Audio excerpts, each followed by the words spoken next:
મહાનગરપાલિકામાં શિક્ષણ વ્યવસ્થા રામ ભરોસે હોય તેમ લાગી રહ્યું છે। મનપાની સ્થાપનાના 2 દાયકા બાદ પણ હજુ સુધી નગર પ્રાથમિક શિક્ષણ સમિતિની રચના કરવામાં નથી આવી। હાલમાં શહેરની શાળાઓનો વહીવટ હજુ પણ જિલ્લા પંચાયત હસ્તક જ છે। વર્ષ 2002માં જૂનાગઢ મનપા અસ્તિત્વમાં આવી અને આજે 24 વર્ષે પણ અહીં પોતાનો શિક્ષણ વિભાગ નથી। રાજ્યની અન્ય મનપા પોતાની શિક્ષણ સમિતિ ચલાવે છે। જૂનાગઢની 710 શાળાઓનો બોજ જિલ્લા પંચાયત ઉઠાવી રહી છે। વિરોધ પક્ષના નેતા લલિત પડસાડાએ આને વહીવટી નિષ્ફળતા ગણાવી છે। બીજી તરફ સ્ટેન્ડિંગ કમિટીના ચેરમેન પલ્લવીબેન ઠાકરે સરકારમાં રજૂઆત કરવાની ખાતરી આપી છે। તાત્કાલિક શિક્ષણ વિભાગ ઉભો કરવાની માંગ કરાઈ છે।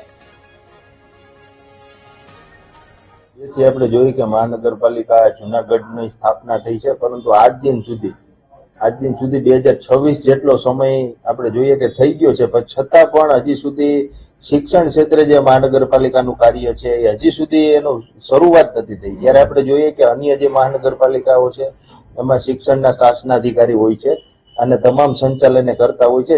હાલની તકે જૂનાગઢ જિલ્લામાં 710 સરકારી પ્રાથમિક શાળાઓ આવેલી છે અને આ 710 તમામ શાળાનું સંચાલન અત્યારે જિલ્લા પંચાયત હસ્તક જ છે। મહાનગરપાલિકા હસ્તક એક પણ શાળા નથી હાલમાં અને હું અરાઉન્ડ 2 વર્ષથી અત્યારે અહીંયા છું, પણ મહાનગરપાલિકા હસ્તક આ શાળાઓ લેવા માટેની કોઈ દરખાસ્ત આજ સુધી અમને ક્યારે મળી નથી। બીજી મહાનગરપાલિકાઓની અંદર નગર પ્રાથમિક શિક્ષણ સમિતિ નીચે મહાનગરની જેટલી પ્રાથમિક શાળાઓ છે એ બધી આવે છે। જૂનાગઢમાં આવી 23 શાળાઓ છે, પણ આપણે ત્યાં આ કોર્પોરેશન વહીવટ નથી ચલાવતી, આપણું જિલ્લા પંચાયત છે એ વહીવટ ચલાવે છે। પણ આગામી દિવસોની અંદર આ બધી શાળાઓ પણ મહાનગરપાલિકા હસ્તક આવે એ માટેનો અમે માન્ય શિક્ષણ મંત્રી શ્રી પ્રદ્યુમનભાઈ વાજા અને રીવાબાને અમે પત્ર લખી અને એની અમે પણ ઈચ્છીએ છીએ કે આ બધી શાળાઓ મહાનગરપાલિકા હસ્તક આવે।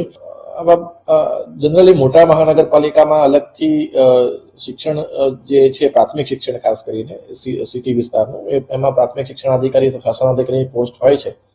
મહાનગરપાલિકા જ્યારથી અસ્તિત્વમાં આવી ત્યારથી આ સેટઅપમાં આ જગ્યા પણ નથી, એટલે આપણે અત્યારે એ કાર્યભાર મહાનગરપાલિકા દ્વારા સંભાળવામાં આવતો નથી, પરંતુ શિક્ષણ વિભાગ દ્વારા આ કામગીરી સુચારુ રૂપે કરવામાં આવે છે।